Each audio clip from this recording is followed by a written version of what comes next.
अस्सलाम वालेकुम नाजरीन। एक नए प्रोग्राम में आप सबको खुशामदीद कहता हूँ। इंशाल्लाह आज का प्रोग्राम आप लोगों को पसंद आएगा। छोटे कारोबार करने वाले अफराद के लिए जो है स्पेशल ये वीडियो है। डॉक्टर साहब, आजकल आप जो है वो रेड बिगलर पर बड़ा ज़ोर दे रहे हैं, वजह क्या है इसकी? जी आबिद, वजह ये है कि ये एक ऐसा कारोबार है जो बग़ैर इन्वेस्टमेंट के हो जाता है। और आप ये देखें कि जब हमने आज से कोई 7-8 माह पहले इस पे ज़ोर देना शुरू किया तो उसके बाद तकरीबन 40 फार्म हम बना चुके हैं हम्म। और लोग पैसे कमा रहे हैं। और इसमें नुकसान होने का तो कोई चांस ही नहीं है, चांस ही नहीं। क्योंकि इन्वेस्टमेंट ही ज़ीरो है। तो भी बिल्कुल। नुकसान तो उस वक्त होता है जब आप कोई इन्वेस्टमेंट करते हैं और वो डूब जाए। तो इसमें तो कोई ऐसी चीज़ है ही नहीं। तो मेरा ये ख्याल है कि हर वो आदमी जो एक परेशान है कि मेरा रोज़गार नहीं है, ये मेरी आमदन कम है, ये कुछ, तो वो इसको आसानी से कर सकता है और अपना कारोबार भी करता रहे। हम्म। क्योंकि इसको कोई ज़्यादा टाइम देने की ज़रूरत नहीं है, फीड डालने की ज़रूरत नहीं है, कुछ और करने की ज़रूरत नहीं। सुबह जाते हुए थोड़ा सा छिड़काव कर दे और शाम को गर्मियों में आते हुए जब शाम हो जाए तो उस वक्त मगरिब के वक्त छिड़काव कर दे। बस इतना सा काम है। और अगर ये भी नहीं कर सकता तो फिर आप कुछ नहीं कर सकते। अच्छा डॉक्टर साहब, एक और सवाल जो कि बहुत सारे फार्मर पूछते हैं कि शरीम पे भी आजकल जो है आप सीड इम्पोर्ट कर रहे हैं, क्या शरीम का जो खुराक है वो पाकिस्तान में अवेलेबल है, दस्तयाब है? अगर है दस्तयाब है तो क्या रेट है? आ, जो श्रिम्प की पहले खुराक अवेलेबल नहीं है अभी तक, हम्म। लेकिन हमें एक अपॉर्चुनिटी दी है गवर्नमेंट के एक इदारे ने कि उनके पास एक प्लांट पड़ा था जो हम्म। उनको यूके गवर्नमेंट ने गिफ्ट किया था। तो उसको हम जब मैंने वो देखा जाके तो मैंने कहा भी इसको तो रेनोवेट किया जा सकता है। हम्म। और वो काफ़ी अरसे से पड़ा था, बेकार पड़ा था। तो वो हमने उनको प्रपोजल दी तो उन्होंने कहा जी ठीक है, हम कर देते हैं। तो अब ये है कि श्रिम्प फीड जो है विद इन 1 मंथ ये अवेलेबल होगी। तो असल मसला ही फीड और सीड का था हम्म। कि सीड नहीं मिलता था पाकिस्तान में और फीड नहीं अवेलेबल थी। सीड आ जाता था तो फीड नहीं थी, और फीड हो अगर कोई बना सकता था तो सीड अवेलेबल नहीं था। तो ये दोनों चीज़ें जो है हमारे पास अब हो गई हैं इकट्ठी, हमने अरेंज कर लिया। तो अब यह है कि जिसने, बल्कि यहाँ एक ऐलान भी कर दें कि जिसको श्रिम्प चाहिए, श्रिम्प की का सीड चाहिए, वो हमें बुकिंग करवा ले। बिल्कुल। क्योंकि ये रोज़ाना तो आने से रहा, महीने में कोई एक या दो महीने बाद एक कंसाइनमेंट आया करेगी। तो जिसने अगर लेना है तो फिर वो अभी हमारे से रब्ता कर ले और बुक करवा ले और हम उसको डेट दे देंगे। वो हम्म। एयरपोर्ट पे उस डेट को आके हमारे से ले ले। अच्छा डॉक्टर और साहब। जी जी जी बोलिए। जी। और दूसरा ये है कि जो श्रिम्प की आपने पूछा था कि फीड का क्या रेट है, तो ये हम्म। 350 रुपये किलो है। हम्म। जबकि बाहर से जो इम्पोर्ट होती थी वो तकरीबन 1500 रुपये किलो थी।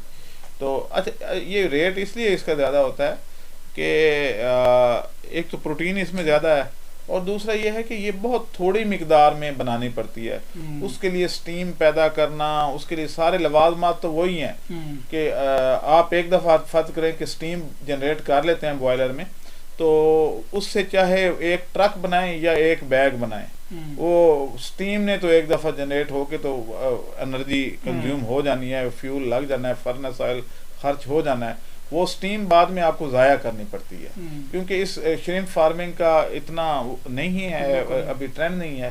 तो इसलिए ये मसला बनता है। अच्छा डॉक्टर साहब, एक और कंसेप्ट आप देते हैं कि मछली मुफ्त में पालें, तो हाँ मुफ्त में मछली कैसे पाली जा सकती है? जी, इसमें हमने बल्कि एक फार्म बनाया हुआ है।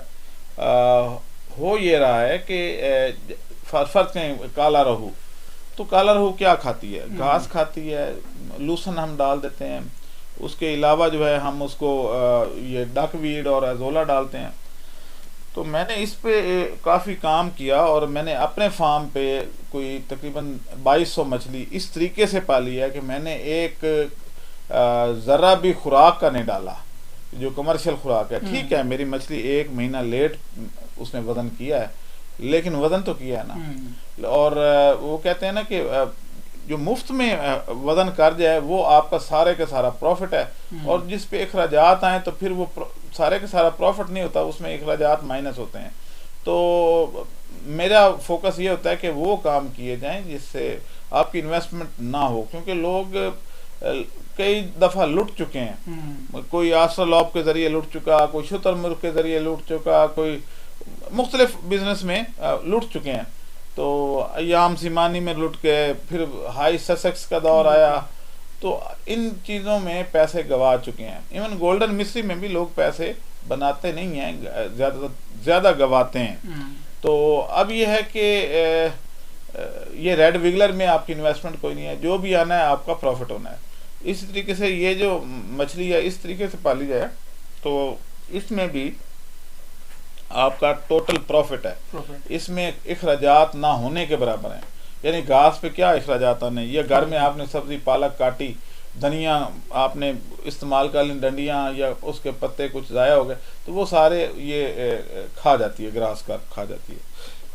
अच्छा डॉक्टर साहब, वर्मी कंपोस्ट का क्या रेट है और रेड विगलर जो है वो किस तरह मिलते हैं? जी, वर्मी कंपोस्ट आजकल जो बिक रही है, अगर तो आप जाएं दराज पे या अमेज़ोन पे तो 150 रुपये किलो है।